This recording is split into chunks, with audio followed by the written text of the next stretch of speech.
Our title today, My God is not real, but real. Sino dito mahilig mag-real? Bakit kayo tumawa? Makibasa nga yung topic natin, ay title natin. My God is not real, but real. So anong pagkakaintindi nyo dyan? Ako nag-reels din ako. Ha? Sinong nagre-reel? Alam nyo bang ibig sabihin talaga ng reels? At bakit nyo ginagawa? Sige. May mga tao kasing gaya-gaya lang eh. Hindi naman nila alam kung ano talaga yung gagawin nila. Sabi nila, Pastor, yan kasi ang trending. Kaya nakikiride on na lang din ako. Di ba? Maraming nagre-reels, tinitignan ko sa lahat. Pagbukas ko ng FB account ko, minsan puro reels talaga. Ako, nakikihard naman ako. Kaya nga, sabi ko, Lord, subukan ko ang gumawa ng message about real. Pero ang title mo naman natin ngayon, My God is not real, but real. Hindi po yung reels na po na mga kapatid. So, titignan po natin, ang tema po natin, reasons why my God is not real, but real. Mga rason kung bakit. Ano ba yung real kasi sa Tagalog? Sige, ano ba yung real sa Tagalog? Baka sabihin nyo sa akin, Pastor, maliit na video, maliit na kuman video. Diba? Kasi short video lang ang reel eh. Hindi yan naaangat ng 2 minuto. Maximum ata yan, 81 ba? Parang 1 minute and 20 seconds ang pinaka-maximum ata yan, no? Kaya maliit na kuha ng video. Pero hindi po kasi yun ang purpose kung bakit po ginawa yung word na real. Hindi po tayo doon magpo-focus mga kapatid, no? Ulitin po natin, ang tema po natin. Meron pala ako dito. Ayan, ang title po natin, pakibasa po. My God is not real, but real. Amen. At ang tema po natin,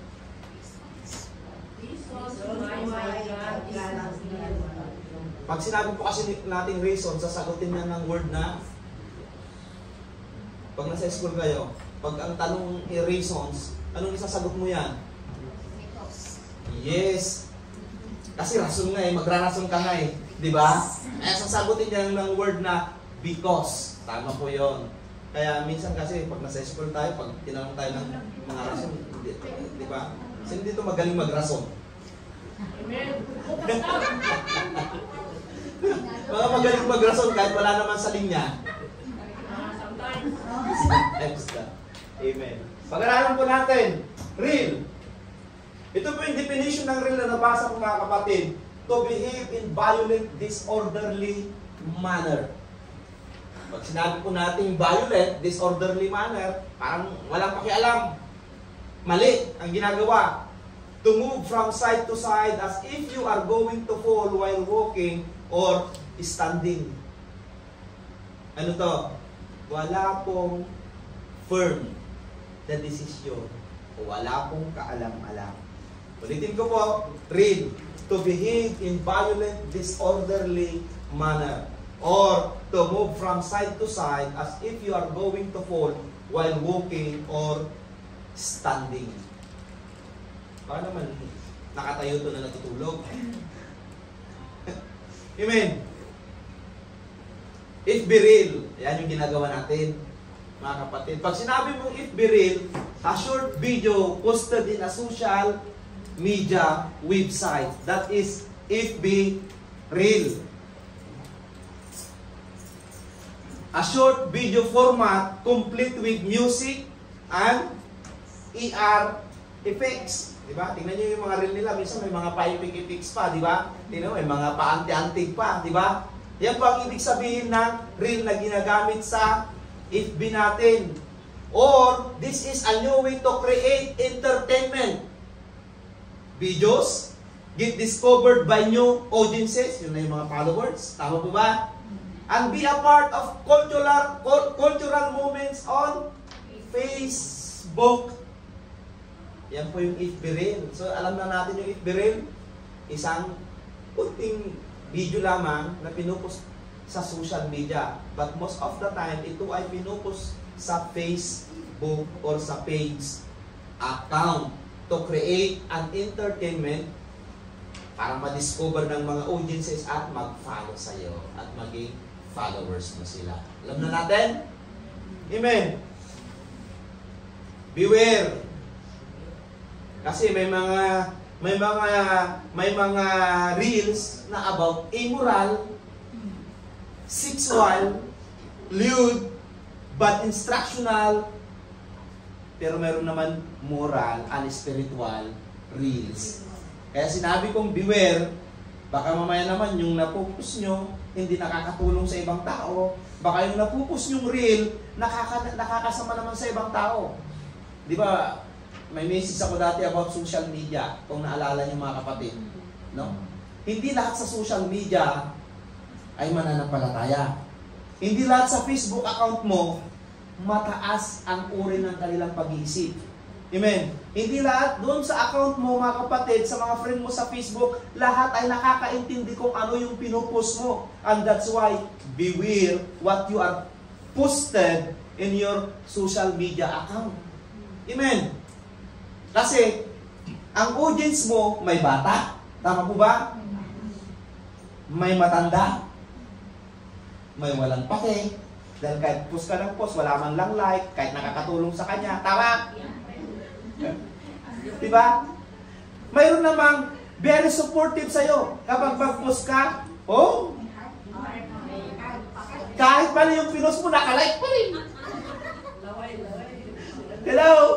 Diba? Kaya hindi lahat ng pinupost lagi kang nagla-like. Basahin mo naman kasi. Diba? Intindihin mo naman. Yun yung nilalike mo pala, hindi maganda yung content, like ka ng like. O diba? And that's why, beware. Amen mga kapatid, may bad instructional din doon, may bad moral din doon, at may good moral naman. And sometimes there are also spiritual reels. Pero ito, ang hindi nila pinagtutuunan ng pansin. Alam mo ba yung katrabaho ko? Nagre-reels siya about cooking. Wala man lang makapansin. Nung pinagsayaw niya yung anak niya, Indiano to ha, pinagsayaw niya lang yung anak niya yung sayaw ng Indian na parang anggulo, umabot ng 40K. Sabi niya, tignan mo, chef, sabi niya sa akin. See this one, chef, sabi niya sa akin, viral, 40K, sabi niya. See, when my reel is about food, mga ingredients, kung paano gawin, sabi niya, walang pumapansin. Sabi niya, pinakamataas na views, 300 to 600. Pinagsayaw ko yung anak ko yung kalsada, nung nagbakasyon ako, pinost ko, umabot ng 40K. Ano bang napulot nilang aral doon? Nagsayaw-sayaw lang yung bata. But when I posted, sabi niya, ingredients, how to cook this kind of bread, this kind of food, sabi niya, wala man lang pumapansin. Nakukuha niyo yung points?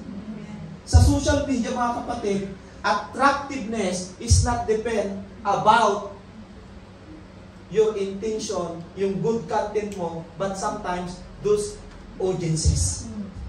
Diba? Kaya mga kapatid, Pastor, kaya nga nakakatamlay mag-reels.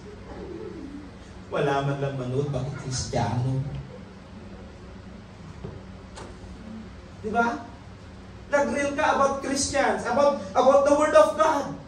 Sabi niya, yung kapatiran sa church, 60. Yung nag-like sa akin, 15. Ibig sabihin, wala man lang silang pake. Are you with me? Hello? Pero nakikita ko naman, Pastor, yung mga reels na nilalike nila, yung mga friend ko sa Facebook na Christian, ang nilalike nila yung mga entertainment, yung mga comedy, yung mga chismis. O diba? Pero kapag yung word of God na i-reel mo, kukunti. That's why, beware. Hindi po, kapag nag-like ka sa isang bagay sa social media, mga kapatid, you are accountable. Again, ulitin ko, kapag naglalike ka sa mga bagay na mali, you are accountable. Itong puso natin, alam ito, Pastor, kasi like lang naman ako ng like, siguro hindi ako accountable. Kasi hindi ko naman alam yung content. O sige, dahil friends ko siya, support lang. Hindi lahat nagsusupport ka, mga kapatid, ha? Kailangan mo i-check, mga kapatid. If it is benefits for everybody, why not? Pero kapag ito ay nakakasira sa ibang tao, please, beware. Amen. Alam niyo kung bakit ko tinuturo itong mga kapatid? Kasi minsan maraming Kristiyano na pupunta sa Romans chapter 12 verse 1 and 2. We are now conforming the pattern of this world, which is the command of the Lord, do not conform. Tama po ba? Yeah. Sa Romans chapter 12 verse 1 and 2, do not conform to the pattern of this world. That is one of the pattern of this world in our time. Amen. That is one of the work of the enemy to ignite our eyes. Yun yung mga pain ng kaaway para po tayo ay ma-attract sa gawa ng kaaway. At kapag pinag-uusapan naman natin yung real, ito yung tinatawag na true. O, di ba? True ka bang magmahal? O, di ba? Truth. Katotohanan ba yung mga sinasabi mo? Hindi ka ba nagsisinungaling? Yan ang tinatawag na real, di ba? Yan yung mga synonym niya, truth, true, factual, veritable, authentic, hindi yan imitation. Hello? No imitation. Diba? Sinong gusto ang imitation dito? Ha? Siguro sabihin nyo, ay ayaw ko ng imitation, Pastor. Gusto mo yung correct talaga? Yung authentic. Diba? Hindi artificial. Diba? Tingnan pa yung mata niya, Pastor. Artificial mo yung nakalagay doon sa pilay eh. Hindi ko sinasabi. Gano'n, di ba? Si Pastor talaga kung ano-ano napapansin.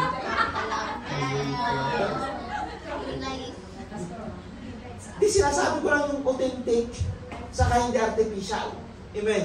Yan ang tinatawag na real. Amen. And that's why yung title po natin kanina, My God is not real, but real. Amen. So, pag-usapan natin yung reason. The world today is busy conforming the realities into virtual and artificial realities, trying to make real out of real, but God is real, not real. And He can never be real. At ang number one, mga kapatid, the first reason why my God is not real, but real is because He is not unknown, but known God. He is not unknown. Pag sinabi mong unknown, hindi kilala. Di ba? Tingnan po natin. Sabi dito sa Acts chapter 17, mga kapatid, for as I walk around and look carefully at your objects of worship, I even found an altar with this inscription, to an unknown God. So you are ignorant of the very thing you worship. And this is what I am going to proclaim to you. The God who made the world and everything, it is the Lord of heaven and earth, and does not live in temples built by human hands, and He is not served by human hands as if He needed anything. Rather, He Himself gives everyone life and breath and everything else. From one man, He made all the nations that they should inhabit the whole earth, and He marked out their appointed times in history and the boundaries of the land. God did this so that they would seek Him and perhaps reach out for Him and find Him.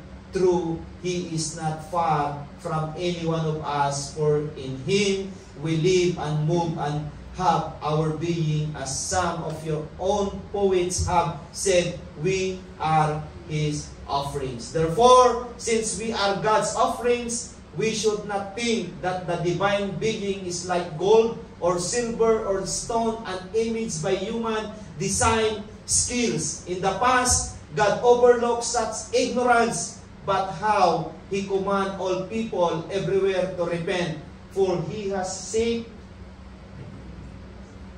A day when He will judge the world with justice by the man He has appointed. He has given proof of His to everyone by raising Him from the dead. The religious and wise Athenian does not know God experientially. They are instead worshiping their real, their unknown God. And that's why Apostle Paul condemned them. Nabasa po natin kanina. Diba? Sinabi ni Apostol Pablo, hindi nyo alam ang mga ginagawa nyo. You are worshiping unknown God. Yung tinatawag na unknown God, they are worshiping idols. They are worshiping, kaya sabi niya doon, ginawa ng gold at saka silver. Nakita niyo yung verse kanina, di ba, na binasa natin mga kapatid? And that's why Apostle Paul directly giving them the message. Ang tatalino pa yung mga tao na yun. Kaya sinabi ko dyan, the religious people, yun ay mga mananampalataya na. At sinabi ng Apostle Paul sa kanila, sa mga Athenians na yon, you don't know God and you don't experience God in your life. May mga taong pumapasok sa church na hindi pa rin pala nila kilala ang Diyos. Hello? Kaya naalala ko to sa yung message ko dun sa Alain nung pumunta kami. So nakakalam yung message ko dun sa Alain. Kilala mo ba talaga ang Panginoon? Kapag tatanungin ko kayo. Sino nakakilala ang Diyos? Sabi ko sa kanila, lahat sila nagtaas ng kamay.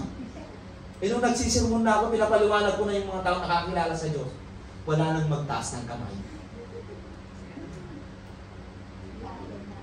The Athenians and the wise people, in their times, Apostle Paul directly gave them the message that they do not know God, even though they are going in the church. At ang sabi pa ni Apostol Pablo, wala kayong experience. Instead, you are worshiping the real. They are worshiping the real. We call it unknown God. Hello? Paul taught them about the real God. He himself, kaya sinabi ni Apostol Pablo, yung binasa natin kanina, di ba? And that's why Paul taught them about the real God. He himself before does not really know, but Jesus revealed himself the real truth about him.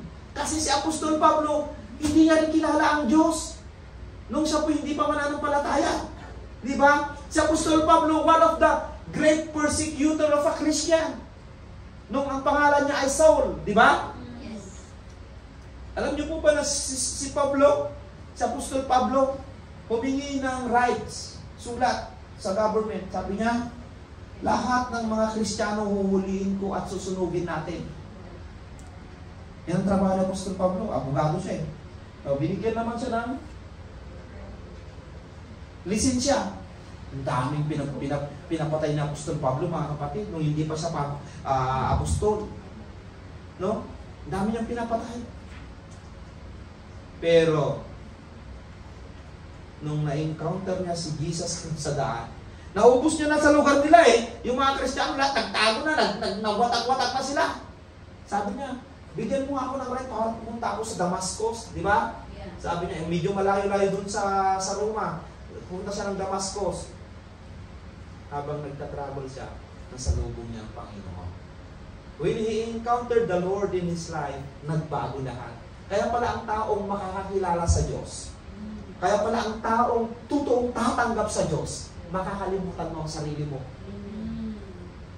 Lahat ng pinagdaanan mo, lahat ng mga kamalian mo, lahat ng karakter mo na kapangit-pangitan, if you encounter the Lord, just in a twinkling of an eye, you will change. Si Apostol Pablo na mamamatay tao, sumisira sa mga Kristiyano, when he encountered the Lord in the road of Damascus, ano sabi niya, sino ka? Di ba? Nagliwanag sa kanya. Sabi niya, ako si Jesus Christ. You are persecuting me. Sabi niya, di ba? Biglang nabulag siya, mga kapatid. Lahat perfect yung nangyari kay Apostol Pablo. Lahat prepare ng Panginoon kung anong mangyayari sa kanya. Nabulag siya, inakay lang siya ng tao. Mabubulag ka talaga. If you encounter the Lord, mabubulag ka. Dahil yung pagkabulag mo na yon, wawalain niya lahat ng mga bagay na nakikita ng mata mo na pansarili mong kasiyahan. Nasisiya si Apostol Pablo pag may nakikita niyong sinusunog ng Kristiyano. Kaya dito natin makikita mga kapatid na sinabi ng Apostol Pablo sa kanila na ako rin dati hindi ko rin kilala ang Diyos. Sabi niya, but Jesus revealed Himself to me. Diba? Kasi naka-encounter niya talaga. Kaya yung taong hindi pa na-encounter si Lord, hindi pa niya totoong tinanggap ang Panginoon talaga mga kapatid. Kahit pabalik-balik ka sa simbahan, hindi magbabago yung karakter mo. Kahit paulit-ulit ka, every Saturday, o may prayer meeting ka pa, may Bible studies ka pa, unless you encounter the Lord, you will change. Diba? Pero kapag hindi mo talaga siya mai-encounter, you will not change. Sulasu. Sa English, same. Sa Ilocano kasi, sulasu. Kaya sa English naman, dito sabi nila yung mga ibang lahi, how are you? Same. O, diba? And that's why, if you are still not encounter the Lord in your life, pray to Him na makasalubong mo siya sa iyong buhay at tanggapin mo siya sa iyong buhay, mga kapatid. Tingnan nyo dito sa verse 5 ng Acts chapter 9, verse 5. Who are you, Lord? Saul, I am Jesus, whom you are persecuting, he replied. Yan yung na-encounter niya si Jesus sa kanyang buhay. When he has pamunta siya ng road of Damascus. Kaya kung babasahin mo sa Acts chapter 9, mababasa mo siya dyan, mga kapatid, ang buhay ni Apostol Pablo kung paano niya na-encounter si Jesus sa kanyang buhay, mga kapatid. Amen. Mabilis tayo. Number 2, the second reason why my God is not real, but real, because He is not unbelievable, but believable. Sino dito yung mga hindi mapagkakatiwalaan? Sabi nila, Pastor, Kristiyano na ako, mapagkakatiwalaan na ako. Sino dito malakas loob na nagsasabi gano'n? Ang sabi nila, kang lalapit dyan na Pastor. Huwag kang lalapit dyan. At huwag kang magsasabi dyan, Pastor. Bakit? Ay nako, hindi mo lang alam, Pastor. Bakit kayo tumatawag? Nakakarinig ba kayo? Diba? Tatanungin ko kayo, si Lord ba mapagkakatiwalaan? Kapani-paniwala ba si Lord? O, tignan mo yung katabi mo. Hindi ko sila sabing kapani-paniwala o hindi kapani-paniwala. Basta tignan mo lang.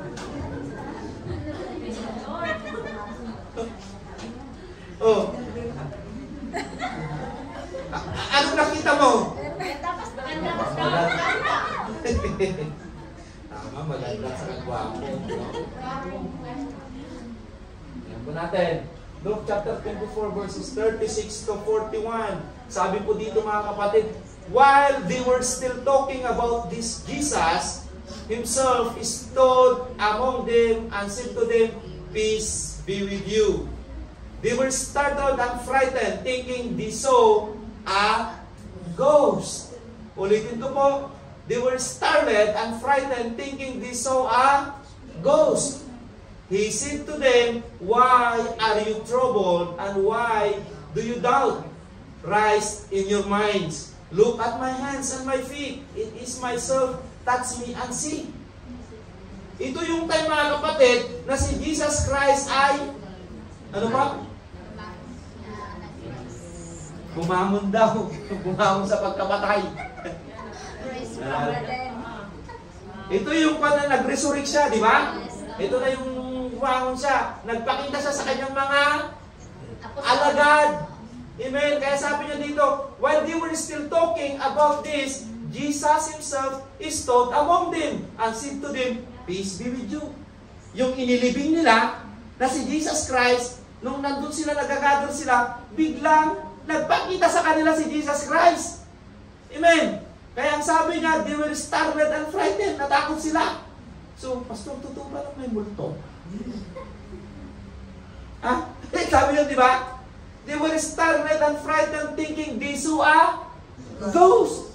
Kasi nga namatay na. Di ba tayo, ganyan naman tayo. Pag may nakita tayong naninigan, parang nakita ko yung lula ko noon. Nabulto na siya. Di ba? Ay ano, totoo yung multo nandyan, no? Kasi sila mismo sa Bible ang sabi nila, they are thinking they saw a ghost. And he said to them, why are you troubled? Nagsalita si Jesus Christ. And why do you doubt? Rise in your minds. Look at my hands. Pinakita niya yung pinagdaanan ng pako. At ang sabi niyo mga kapatid, touch and see. A ghost does not have flesh and bones as you see I have. Totoo naman. Yung multo, wala kang makikitang physical na katawan na kahit ganun mo, wala kang mararamdaman. Kaya sabi niya, halika kayo, lipuin niyo ako. Ginalis niya sila. Amen. Dahil ang mindset ng utak nila, namatay na siya, ang pagpapakita niya, multo na lang siya. Eh kahit sino naman magugulat. Ito naman si Jesus kasi pabigla-bigla. So, di ba? Eh kahit sino naman, alam mo patay na ito, biglang nandun na sa kanyo, gathering nyo, di ba? Pero dito mga kapatid, sabi niya, look at my hands and my feet, it is myself, touch me and see. Ghost does not have flesh. Totoo naman.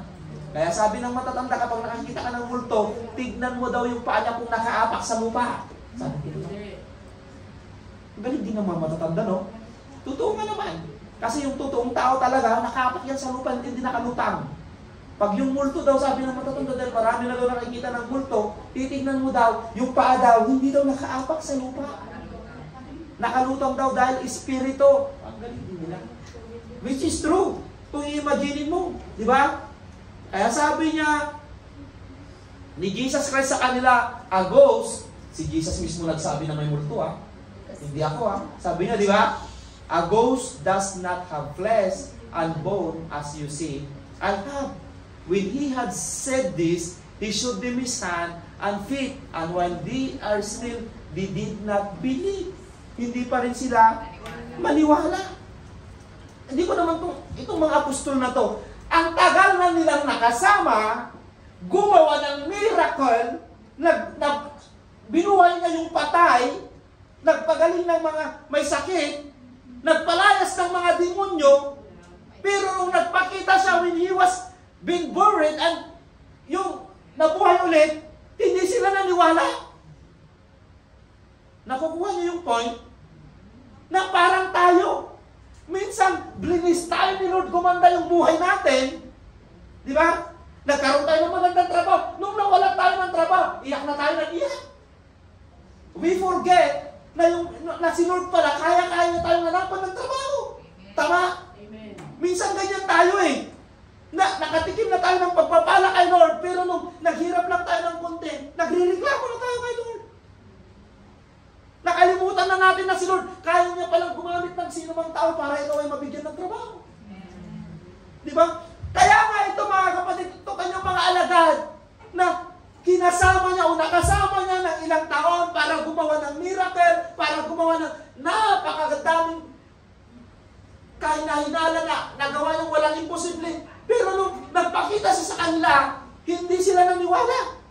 At ang sabi dito, kinausap na sila ng personal, sabi niya, they still did not believe it because of joy and amazement.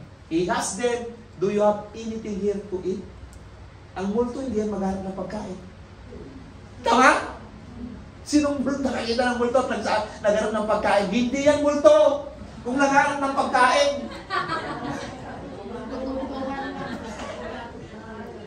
Ha? Nagmumulto-multuhan lang yan.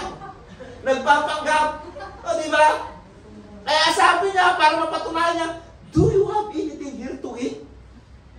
Kasi yung physical na katawan, kailangan niya ng physical na pagkain. Tama? Eh yung espiritu lang na makikita mo, bigyan mo ng pagkain yan. Sino nakapanood yung pelikula dati na The Ghost? Yung kauna-unahan. Kilalang-kilala niya. Si Demi Moore. Di ba yung may boyfriend siya, pinatay? At ang pumatay sa boyfriend niya yung kaibigan niya. Pastor, at kilala rin ni Pastor yun napanood ko rin yun. Maganda yung story yung The Ghost na yun. Di ba? May iyak ka talaga sa ending nun, di ba? Hindi siya nakakatakot. Love story. O yun, love story. O, di ba? Karinig tayo ng konti sa ghost, no? Love story. Si Pastor mahilig din pala sa love story. Ang maganda, may moral lesson kasi doon. Kasi ang pumatay sa kanya, yung kaibigan niya. Para makuha niya yung girlfriend ng kaibigan niya. O, di ba? Pero hindi nag-success yung kaibigan niya. Kasi yung multo na yun, nakakuha may nakita siya kasing isang multo na sinipa yung lata, tumilapon. Sabi niya, paano niya nagawa yun? O, di ba? Kaya siya naman, sinisipa niya yung pan, hindi tumitilapon, tumatagos yung kanyang katawan. Sabi ko, ganun pala yung multo. Kahit sipasipahin ka, huwag kang matakot. Dahil tumatagos lang yung kanyang katawan. Di ba? Kaya sabi nila ng matatanda, huwag kang matakot sa multo. Totoo naman, matakot ka sa tao. Di ba? Lagi na lang sinasabi, dahil yung multo hindi kanya mahawakan. Dahil kung nakakahawak yung multo, marami nang namatay. Tama? Kasi yung mga pinatay, pwede nang patay yung pumatay sa kanya. Hello? Yung naghahasa at namatay, pwede nang patay at balikan yung mga naghahasa sa kanya. Kasi kung makakahawak siya. Kaya ang multo, huwag kang matakot. Story ba kasi hindi ka balahin? Diba? Dito natin makikita mga kapatid na si Jesus Christ, hindi pa rin sila naniniwala. Kaya sabi niya, do you have anything here to eat? Kasi yung physical na katawan, nagpapatunay na kapag pinakain mo ng physical food, ibig sabihin, hindi yan multo. Hello? Yes. And that's why, mga kapatid, my God is real, not real. Maybe including Thomas, ito si Thomas kasi ito eh. Grabe ito si Thomas. Ang sabi niya, to see is to believe. Ang daming ganyan, kahit mga Kristiyano. When we speak about our faith from the Lord, may pananampalataya bang nagkaroon ng ebidensya muna bago pa nagkaroon ng blessing? Sige. Kasi ang definition ng faith sa hindi pa faith, yung sa Hebrews chapter 11 verse 1. Anong sabi niya doon? Yung hindi mo pa nakikita. Amen. Pinaniniwalaan mo na. That is faith. Diba? Kaya dito mga kapatid, si Tomas, sabi ko, kaya wala na akong dahil sinulat ko na lahat, kaya kawawa naman yung nag-type. And nilalagay ko na yung explanation dyan mga kapatid para mas lalo natin maintindihan. And hindi ko na sinulat sa notebook. Nasulat na lahat dyan. Sabi dito, many including Thomas doesn't believe the resurrected Jesus, but Jesus himself reputed the real. Oh, amen. Real faith and the doubt in Thomas become believing Thomases. Kasi si Thomas, sinabi namon sa ni Jesus Christ, sabi niya, halika Thomas, pasok mo yung kamay mo dito sa butas ng pato. O di ba? Kasi sabi kasi ni Thomas, to see is to believe. Di ba mo? Isang lingkod ng Diyos, nung kapanahunan niya, nakasama niya si Jesus Christ na gumagawa ng miracle, nagbumubuhay ng patay. Pero si Jesus Christ ang nabuhay, hindi na sila naniwala. Ang sabi nila, multo. O di ba? Nakalimutan na ba nila na ang kasama nila yung Panginoon nila? Tama? Nakalimutan nila lahat yun. Ganyan ang tao. Minsan, we forget. Minsan, ang dali nating makalimot. No? Na yung pinaniniwalaan natin na nagbibigay sa atin ng pagpapala, na kung makaranas tayo ng konting paghirap sa buhay, wala na. Wala nang silba. Diba? Hello? Bakit? Di ba sa kanta sabi niya, ang buhay Kristiyano ay hindi laging hallelujah. Di ba? Ang buhay Kristiyano hindi laging puno-puno ng pagpapala. Mga kapatid. Kahit balik-balikan mo yung salita ni Lord sa Old Testament, yes, they are enjoying the blessing of the Lord. But there are times also, the Lord allowed them to suffer. Bakit? Kasi kapag nag-enjoy ka sa blessing, minsan nakakalimot ka.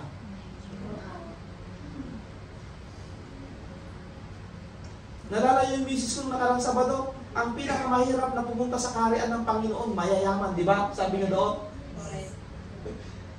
Mayayaman ang hirap pang hikayatin yan sa church.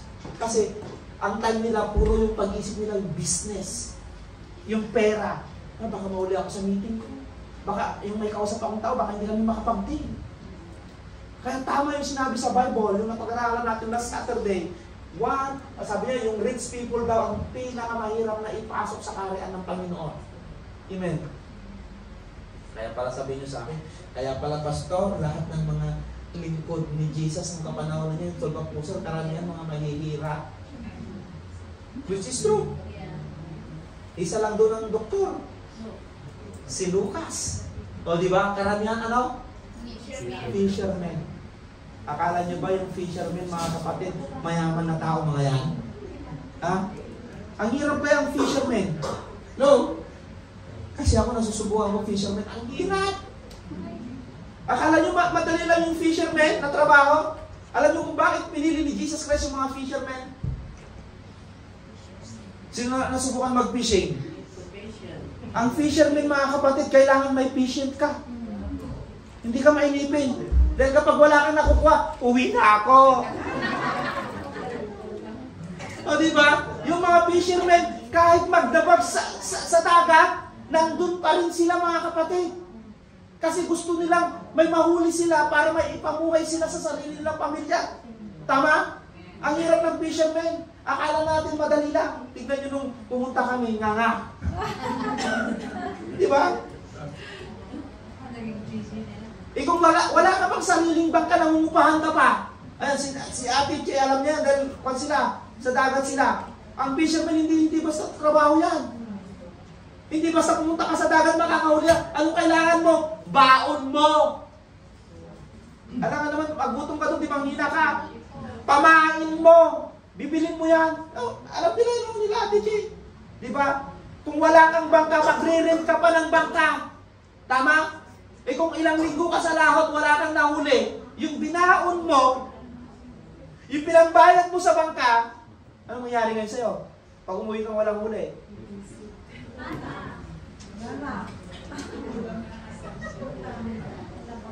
Kaya nang tinanong ko si Ate Che dati, magkano yung cost kapag pumapalahot yung mga nag-fishing, magkano yung sinabi mo natin sa akin? 10K yung budget nila. Dirin mo, 10K yung budget nila. Pag walang nahuli, saan mapupunta yung 10K? Utang mo. O, di ba? Alam nyo kung bakit ko sinasabi to? Yung mga apostol ni Jesus Christ, karamihan mga fishermen, talagang masigasig sa trabaho. Parang yung nag-aral lang sa Bible School. Karamihan nag-aral sa Bible School, mga pag hindi ka sanay sa hirap, papaulamin ka doon ng isang pirasong itlog sa Bible School. Tapos yung kanin mo limitado para nagda-diet. Kaya sa akin dati kapag nakita ko yung mga babae mahina kumain, binabantayan ko yan. Pag tapos na silang kumain, sis, yung extra na tira nilang kanin, kukunin ko. Hindi ako nahihiya noon, mga kapatid. Umaga isang pirasong itlog. Bilang pa yung talbos ng kamuti. Breakfast. Tapos pagkakain ka ng lunch, mga kapatid, kapag kung ano yung nilagay doon sa upuan mo, that is your food. Kapatid. Kaya nga sabi ko noon sa teacher ko, nung nag-graduate na ako, sabi ko, madam, sabi ko sa kanya, kung pag-tagpi-tagpin ko yung inulam ko ditong sitaw, back and forth, nakauwi na ako sa Pangasinan. O diba? Kasi laging may sitaw. Adobong sitaw. Isang silyasing sitaw. Ako po nagluluto dun sa Bible School. Ako nagluluto. Ako rin ang taga-palingki sa Bible School. Yung trabaho ko. Ako rin ang taga-pintura sa Bible School. Ako rin ang ardinero sa Bible School. Tingnan mo yun? O diba? Ako rin ang tobiro sa Bible School. Kaya nga tinawag nila ako dun sa Bible School dati, man of all trade. Pag simbreak, ako rin ang guard sa Bible School. Pastor, bakit ganun ka naman? Kasi sinisunduan ako ng Bible School para may pang-tuition ako. Dahil wala naman akong kayang pang-tuition, wala, hindi ko kaya. Tignan niyo yung bando, no? Sabi ko, kaya maraming pumupunta doon ng mga mayayaman, pag nag-aral sila doon, naku, sosyal. Oh, pero yung pagkain namin, yun din ang pagkain nila dahil wala naman sila mabibilhan. Kaya minsan, 25 kayo magkakabats, pag nag-graduate kayo, 11. Halos kalahati yung nawawala. Kaya iniisip ko yung dati nung kumuha pala ng apos, ng mga disciple na si Jesus Christ. Puro mga fishermen, puro mga banat sa buto sa hirap. Sanay sa trabaho. Amen. Yung fisherman, mahirap ang trabaho ng mga kapatid. Ako, nagpipishing ako dito. Sabi ko, nung last na punta namin, oh my God, magkano yung bangka? Tapos walang nahuli. Pumunta kami ng madaling araw. Di ba? Alas 4 ng madaling araw, gising na ako. Pag uwi ko, bumili ako ng galunggong prinito ko. Sabi ng asawa ko, yun ba yung nahuli nyo? Bakit may galunggong pa kayo mahuli? Di ba? Nagulat siya. Kasi dati kapag nagpipishing kami, lalaki nahuli kong isda. Itong nakaraan. Ganun talaga pala ako pa. Kasi sabi naman ng tatay ko dati, pag namimimit kami sa ilog, wala kang tinaling isda sa ilog. Hello? Kaya pag wala kami nahuhuli, ang sinasabi niya, wala naman tayong tinali na isda sa ilog. Tama naman! Kaya naalala ko tuloy, sabi ko sa amo ko, kasi yung amo namin ang nagyaya. Sa kanya kasi yung kalahating bayan, pinaghatihan naman namin yung kalahati ng bangka. Kaya sabi namin, nung may nahuli naman kaming 7, sabi namin sa kanya, sa inyo na lahat yan. Kaya sabi ko naman, pero mamaya papasok ako, matutulog muna ako. Anyway, mga kapatid, dito natin makikita, mga kapatid, na itong mga lingkod ng Panginoon, yung time nila, mga kapatid, nag-doubt pa rin sila kay Jesus. No? Minsan ganyan tayo eh. Alam niyo kung bakit? Anong oras na ba?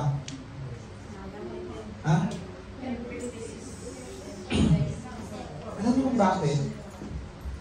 Ito, yung moral lessons to sa buhay natin, na minsan, nag-testimony ka na, Lord, mga kapatid, nagpapasalamat ako kay Lord. Nung hindi ko pa nakilala si Lord, hindi ko naranasan yung mga ganitong pagpapala. Ayun, sarap ng testimony, no? Ang daming, amen! Medyo may paiyak-iyak ka pa ng konti kasi natatats ka talaga ng Holy Spirit.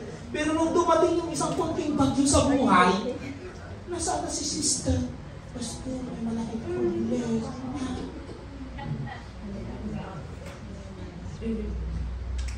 Kaya kung tatanungin mo, saan na yung testimony mo? Hello? Kaya ang sabi ni Apostol Pablo, who can separate us? Ang sabi niya, kahirapan ba? Di ba sinabi ni Apostol Pablo yan? Mga magulang ba, mga kapatid? Trabaho ba yung hindi natin pagpunta sa church? Sabi na, di ba? At ang pinakamasakit doon, yung kahirapan ba yung nagpapahiwalay sa relasyon natin sa Panginoon? Sabi ni Apostol Pablo, no one can separate us from the love of God. Mga kapatid, sabi dito ni Jesus made more blessed are those who believe despite not seeing Him in person. Alam niyo kung bakit sabi ni Jesus Christ na mas blessed daw yung mga taong hindi nakakita kay Jesus nung kapanahunan niya? O sige, blessed sila dahil nakita niya sila si Jesus na kasama nila. Pero ang sabi ni Jesus sa John chapter 20 verse 29, mas blessed yung mga taong hindi nakakita kay Jesus. Kaya sabihin mo sa katabi mo, mas blessed ka. O, di ba? Hindi mo man nakita si Jesus. Ang sabi niya dito, mga kapatid, Jesus told him, because you have seen me, you have believed. Blessed are those who have not seen and yet have believed. Hindi man natin nakita si Jesus personally, mga kapatid. Pero nung inassure niya na kapag tayo ay nananampalataya at naniniwala sa Kanya, we are more than blessed than those people who is always around Him in their time, in His time. Di ba? Kaya mga kapatid, mas blessed tayo. Amen. Sinabi mo na sa katabi mo na blessed siya. Amen. Ayan, number 3. The third reason why Jesus is not real but real because He is not human but divine. Ayan na. When Jesus came to the region of Caesarea Philippi, He asked His disciples, "Who do people say the Son of Man is?" They reply, some say John the Baptist, others say Elijah, and still other Jeremiah or one of the prophets. But what about you? He asked, "Who do you say I am?" Simon Peter answered, "You are the Messiah, the Son of the living God." Jesus replied, "Blessed are you, Simon, son of Jonah, for this was not revealed to you by flesh and blood, but my Father in heaven. And I tell you that you are Peter, and on this rock I will build my church, and the gates of Hades or Hades will not overcome it. I will give you the keys of the kingdom of heaven. Whatever you bind on earth will be bound in heaven, and whatever you loose on earth will be loosed in heaven." Then He ordered His disciple to tell anyone that He was the Messiah. Mga kapatid, napakaganda itong verse na to. Jesus is not human, but divine. Ariling people, hindi kayo yun ha? Ariling people believe that Jesus only human. Di ba? Like John the Baptist or the prophets. Kasi yun naman ang kwan doon kanina mga kapatid. Oh. Nilagay ko na kasi yung paliwanag yan mga kapatid. Ayan o. Ayan. When Jesus came to the region of Caesarea Philippi, He asked His disciples. Tinanong niya yung mga disciples, sabi niya, "Who do people see the Son of Man is?" They replied, some John the Baptist, Elijah, or Jeremiah, or one of the prophets. Kaya sinabi ko dyan mga kapatid, ariling people believe that Jesus only human.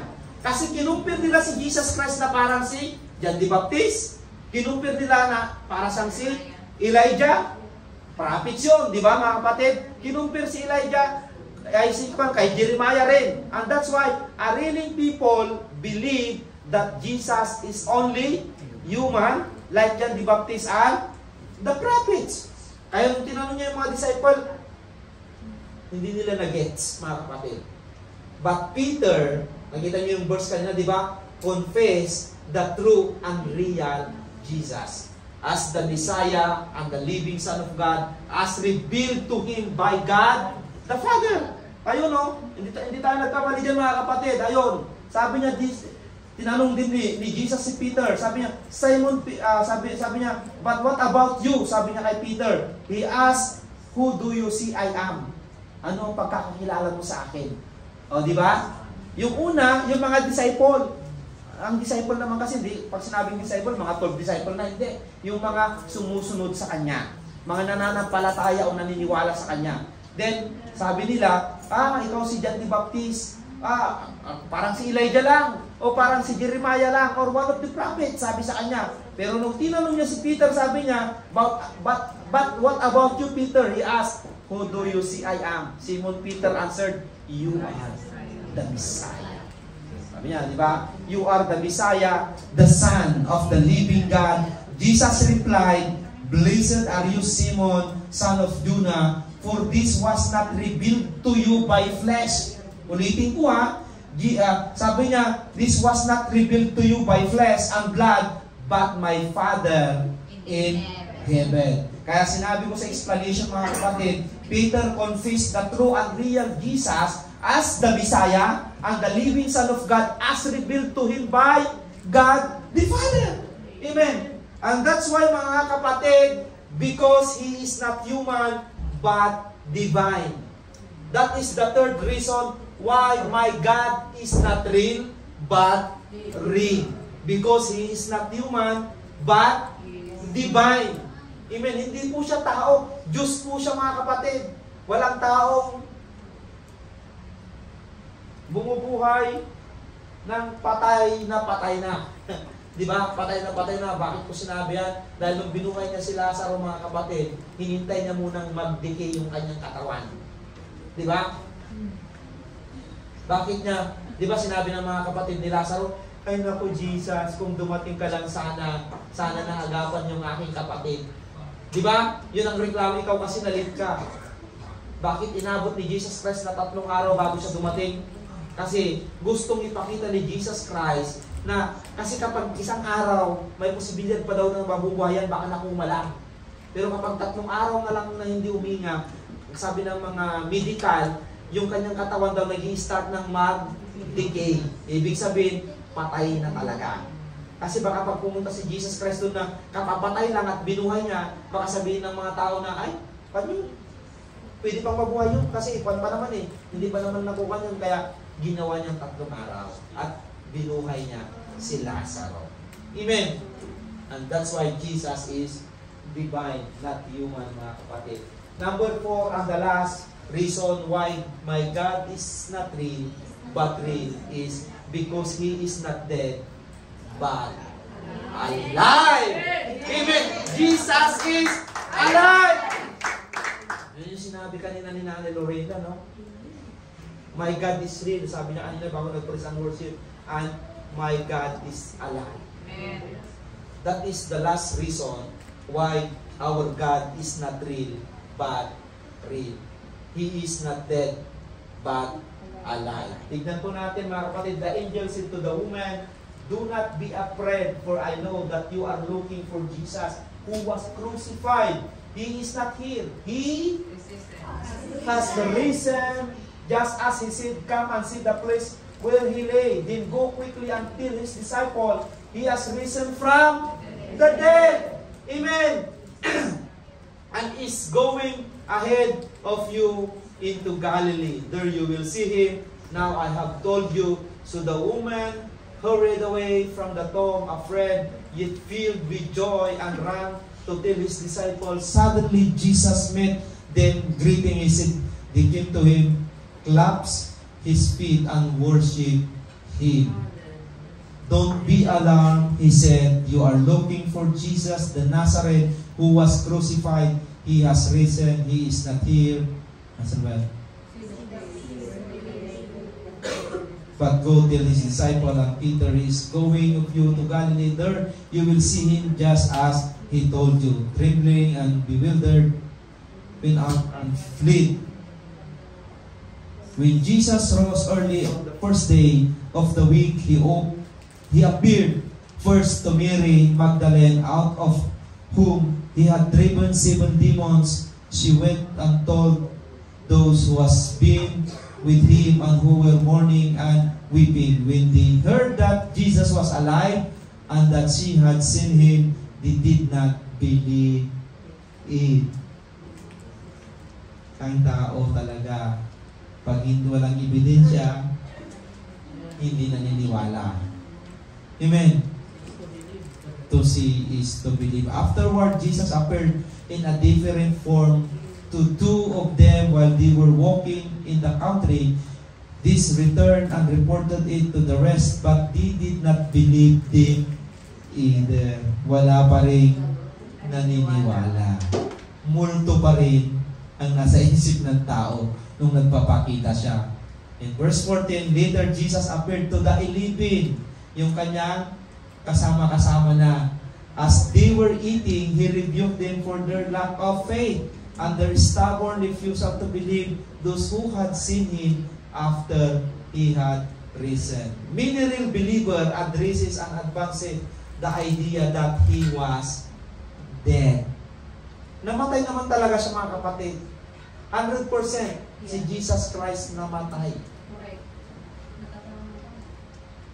Namatay po siya, mga kapatid.